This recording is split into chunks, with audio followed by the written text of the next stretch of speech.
Alright, since the GoPro took a dump, I had to use my phone to see how it works out. Okay. I bought this about 3 weeks ago. 79 K30 Squarebody. I've been looking for a Squarebody for a few years now. I gave up on them 2 years ago when I sold my Jeep and everything and my Firebird to get my Nova. I decided to look for more, give it one last try. I finally came across something decent for the price. It's old, but it ain't perfect. But a lot has been done. New rocker panels, new cab corners. Needs, weather stripping, but I'll get to it later if I decide to keep it. New doors, new fenders, and the step side. I put new tires on it. I got it off pretty much one owner. The dad bought it for his son back in the day. He's probably 30 something, so it wasn't that long ago, but it was a company truck from Ohio. Has a Crate 350 in it. Oh, my phone's blowing up. Crate 350, 4-speed manual. The body's in pretty good condition.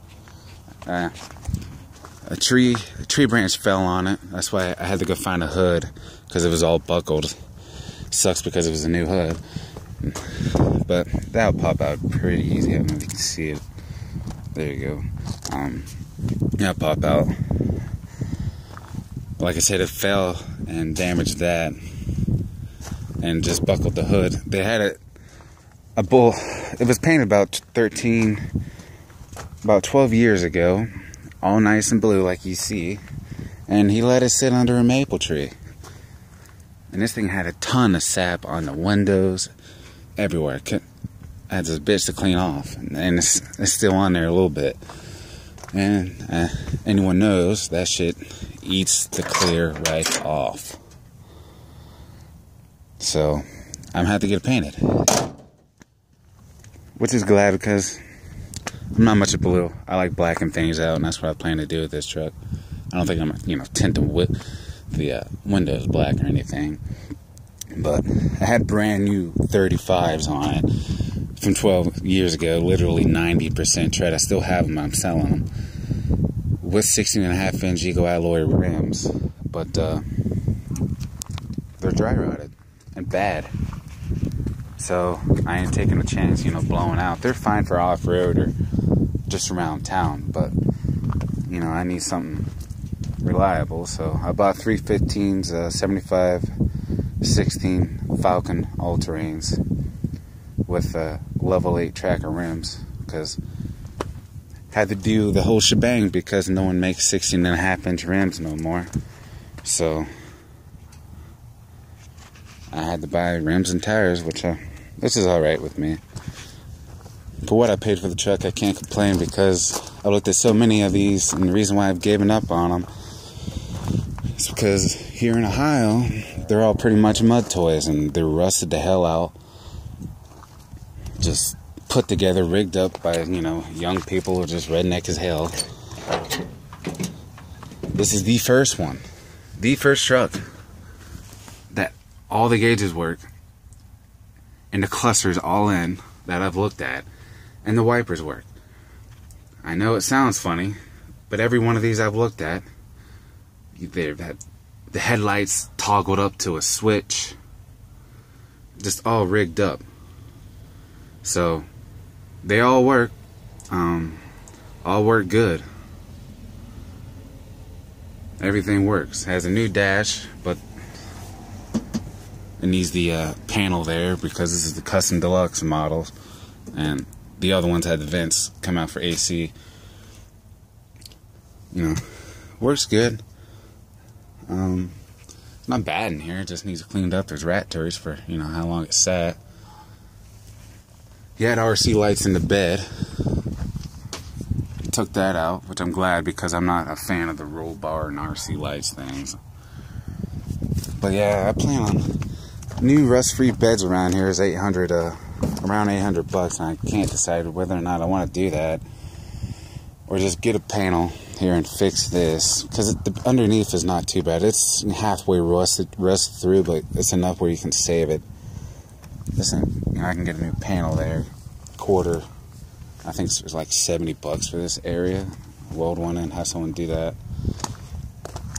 The tail lights, the brackets, because these were when I got the truck, the bed, it was on there, but he took the bed off to do the cab corner, so this is how this damage occurred. Him and his wife tried to take it off, and I think they dropped it. But the bed had to come off to do the cab corners. So that's how that happened.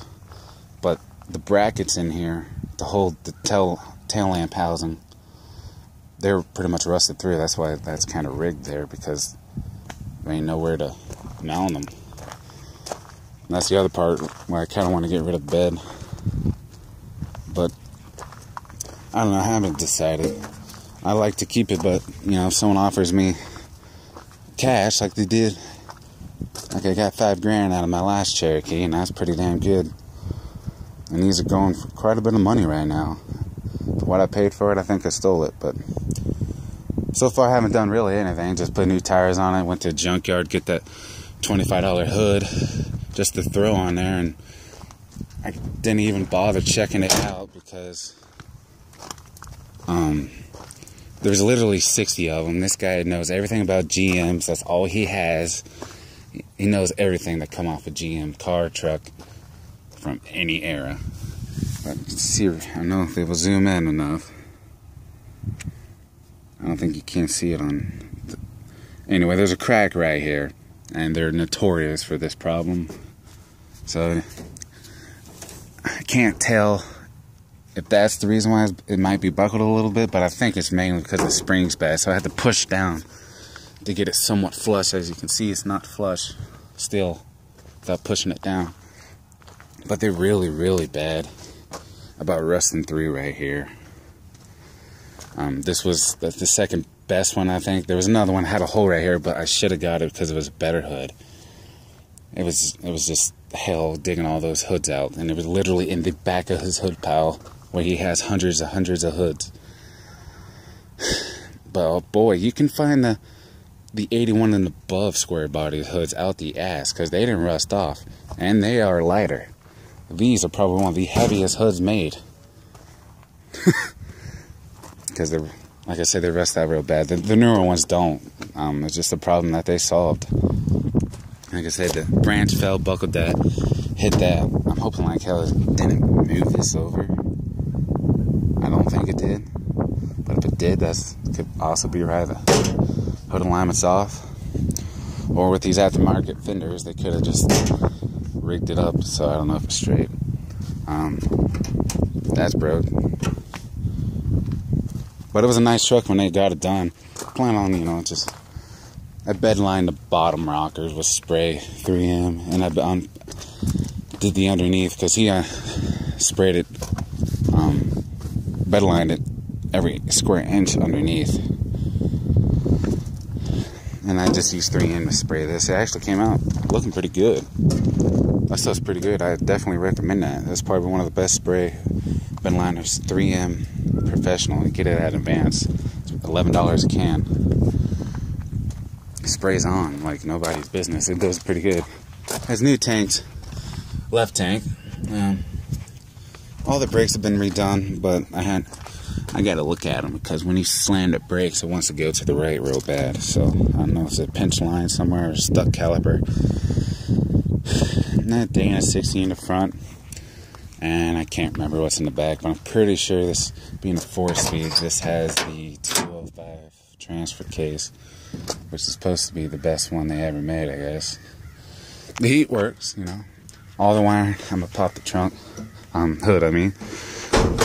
Believe it or not, that's an option. To have the hood pop and the latch up front, that's an option. Just like most 68 C10, the passenger side mirror, sun visor, that was an option to have. Well, a lot of things were options back in the day. Pop this up and I'll start it. It's a good wrench, 350 crate. Has about 20 to 25,000 miles, but it's sat a while. Oops. Yeah, it has a crate 350, about 20 to 25,000 miles, sat a while. Runs pretty good. It's geared right, so it goes up and down the road, no problems. Pretty good, no bogging or anything. Need to put some valve cover gasket on it because they're dried and cracked from sitting. He gave me a whole tune-up and gave me E3 spark plugs, which I liked in the Firebird and ran better. Putting those in, got a little better gas mileage. And he gave me new plug wires. You know, has the Quadra junk on it, but hey, it works. It works. When they go bad, they go bad. But if it works, it works. He had it. This is all professionally done by a body shop here locally, and got the wiring done with a painless kit, which I'm glad. Heater works great. I think there's a nest in it because it makes a noise, but I had to take that out and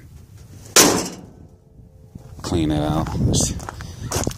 I need to clean the interior, it's just all dirty. Yeah, the bed.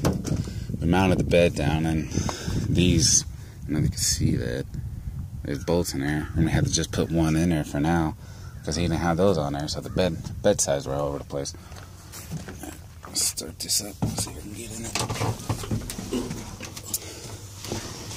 It's got that big boy steering wheel in here. We took the old one out, I think, because it's just too damn big, just like me. Squeaky little clutch.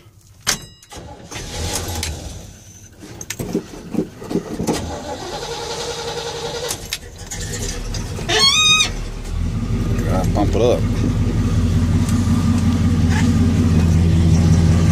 Don't sound too bad for a stock crate motor.